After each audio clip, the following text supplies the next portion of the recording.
উমর রাদিয়াল্লাহু তাআলা আনহু মরার পূর্বে যখন জান চলে যায় তার পূর্বে বলছেন, আব্দুল্লাহ, ও আমার আদরের ছেলে, যাও তুমি আয়েশার কাছে, আয়েশাকে গিয়ে বলো মুহাম্মদ সাল্লাল্লাহু আলাইহি সাল্লামের পাশে কবর আছে আবু বকর সিদ্দিকের, ওইখানে একটু ফাঁকা জায়গা আছে, ওখানে আমার জন্য কবরের জায়গাটা দিবে কিনা। আব্দুল্লাহ ইবনে উমর বলছেন, আমি আব্বার কথা শুনে বাড়িতে গেলাম, সালাম দিয়ে ভিতরে ঢুকে দেখি তিনি উমর মারা গেছেন, এই জন্য বসে বসে কাঁদছেন। আমি আয়েশাকে কান্না অবস্থায় পেয়েছি, আয়েশা উমরকে দেখতে আসেননি।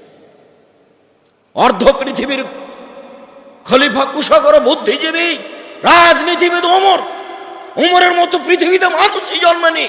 যে রাস্তা দিয়ে হাঁটতেন সে রাস্তায় শয়তান হাঁটতো না, হাদিস তো বুখারী মুসলিম। যার ইমানের কথা ভাবলে অন্য দেশ থেকে, পৃথিবীর অন্য প্রান্ত থেকে মানুষের অন্তর কাঁপতো, তার নাম উমর। এত বড় মানুষ পৃথিবী থেকে চলে যাচ্ছেন, লাশ উপরে আছে, আয়েশা রাদিয়াল্লাহু তাআলা আনহা তাকে দেখতে যাননি, বাড়িতে তিনি বসে বসে কাঁদছেন। বলছেন, জায়গাটা তো আমার জন্য নির্ধারণ করেছিলাম, আমার তো দেওয়ার ইচ্ছে ছিল না। উমর যখন বলেছেন আচ্ছা ঠিক আছে যাও, ওখানে উমরের কবর দেওয়ার অনুমতি দিলাম।